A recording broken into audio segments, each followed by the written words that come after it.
Todo comenzó con una mala decisión, un sacrificio hecho por las razones equivocadas. Odín entregó su ojo para ver el futuro, pero al hacerlo, se quedó ciego ante el presente, y ese único error le costaría todo. Esa elección crearía a los mismos monstruos que temía, y fue una elección nacida de la única y más importante verdad del mundo nórdico.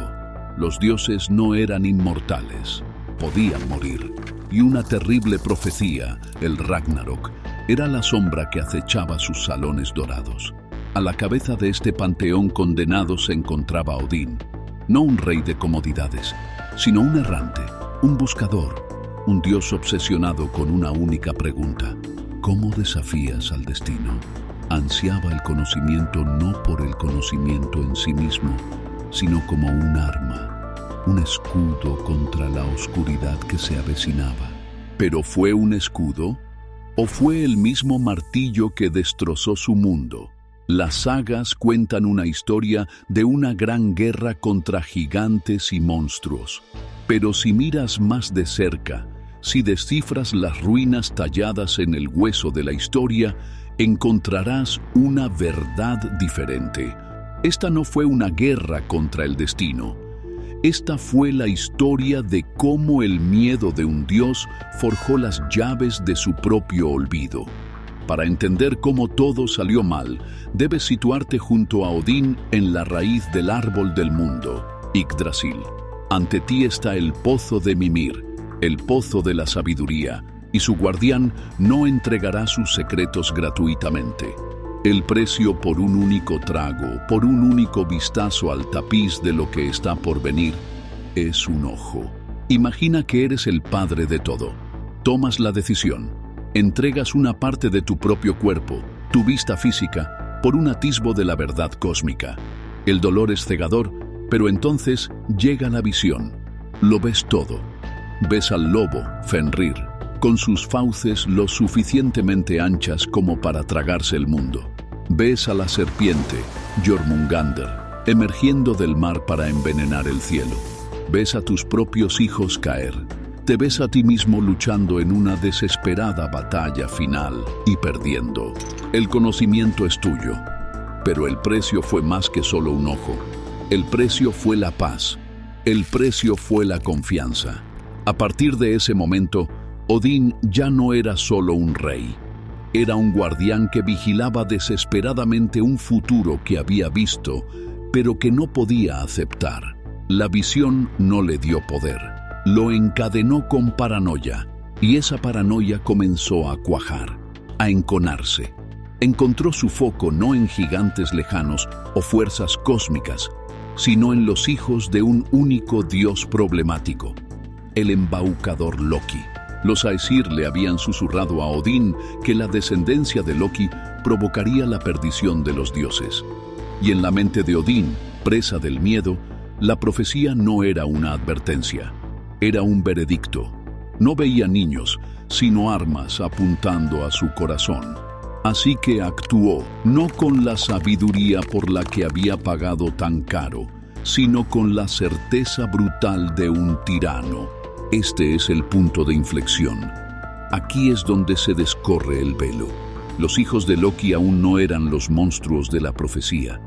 Simplemente eran diferentes, poderosos, impredecibles.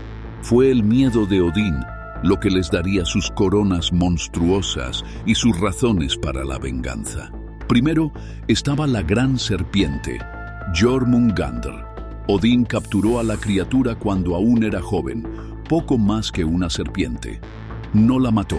En su lugar, la arrojó al gran océano que rodea Midgard, el mundo de los hombres. Pensó que se había deshecho de una amenaza. Pero ¿qué hizo en realidad? Le dio un mundo entero en el que crecer, una cuna oscura e interminable donde podía alimentar su resentimiento y crecer hasta un tamaño tan inmenso que podía envolver la tierra y morderse su propia cola. Odín no desterró a un monstruo, lo incubó. Luego estaba Hel, la hija de Loki. Un lado de su cuerpo era el de una mujer hermosa, el otro el de un cadáver en descomposición. Temiendo su conexión con los muertos, Odín la desterró al reino más profundo y oscuro. Niflheim la convirtió en su reina. Le dio dominio sobre todos los que morían de enfermedad o vejez. Pensó que estaba conteniendo su poder. En cambio, le construyó un reino. Le entregó la autoridad que más tarde usaría para tomar como rehén el alma del amado dios Balder, un acto que destruiría la última esperanza de los Aesir y convertiría el Ragnarok en algo inevitable. El pacto estaba sellado y se colocaron las primeras piedras de la tumba de Asgard. Pero el mayor pecado, el acto de paranoia más crucial, estaba reservado para el lobo, Fenrir. La profecía decía que un lobo mataría a Odín, y en Fenrir, Odín vio a su propia muerte caminando a 4 patas. El lobo fue llevado a Asgard, y al principio, solo el dios del valor, Tyr, se atrevió a alimentarlo.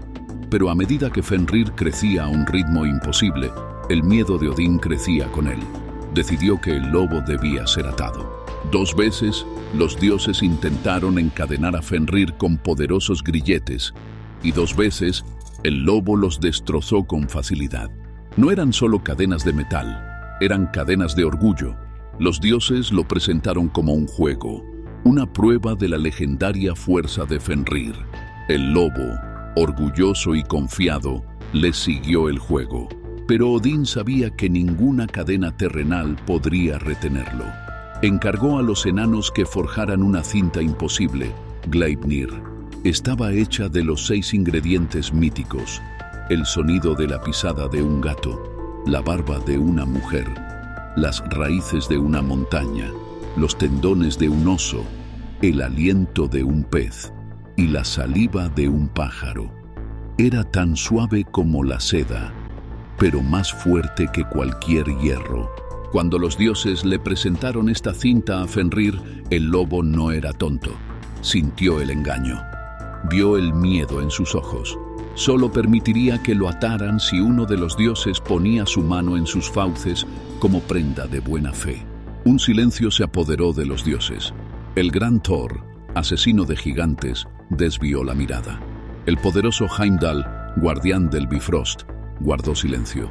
Estaban a punto de romper el vínculo más sagrado del cosmos, un juramento. Solo Tyr, el valiente, el honorable, dio un paso al frente y colocó su mano derecha en las fauces abiertas del lobo. Puedes sentir el momento, el calor del aliento del lobo, las afiladas puntas de sus dientes reposando sobre la piel de Tyr. Los dioses envolvieron a Fenrir con la cinta de seda y el lobo forcejeó, pero esta vez el grillete resistió y cuanto más luchaba, más se apretaba. Fenrir estaba atrapado.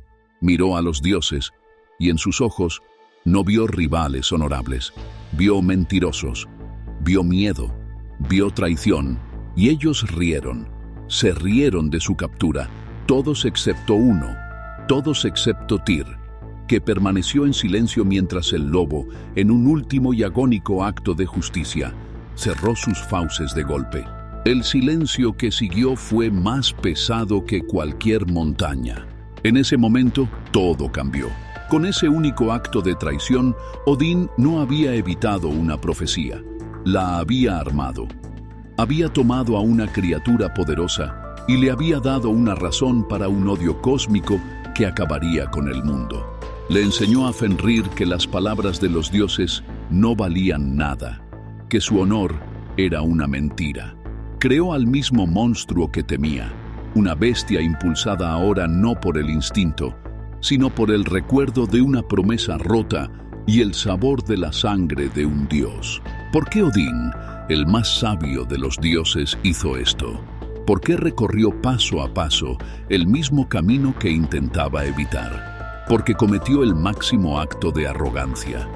Creía que podía controlar el futuro. Estaba tan obsesionado con el qué de la profecía, el lobo que lo mataría, la serpiente que envenenaría a su hijo, que ignoró por completo el porqué. La profecía no era un guión escrito en piedra. Era una advertencia sobre las consecuencias del miedo y el deshonor. El Ragnarok no era solo una batalla, era un ajuste de cuentas, era el universo equilibrando la balanza. El lobo rompería sus cadenas al final de los días, no solo porque era fuerte, sino porque los dioses habían demostrado ser indignos de su confianza. Los ejércitos del infierno se alzarían, no solo porque ella era poderosa, sino porque los dioses no le habían mostrado justicia. La paranoia de Odín se convirtió en una profecía autocumplida.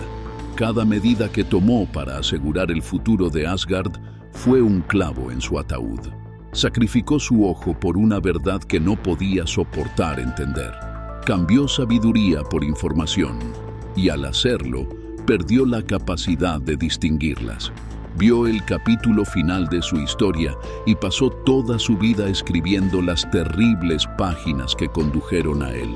Este es el eco de la historia de Odín. Es un acertijo divino que nos susurra a través de los tiempos. Es una advertencia atemporal, no sobre dioses y monstruos, sino sobre nosotros.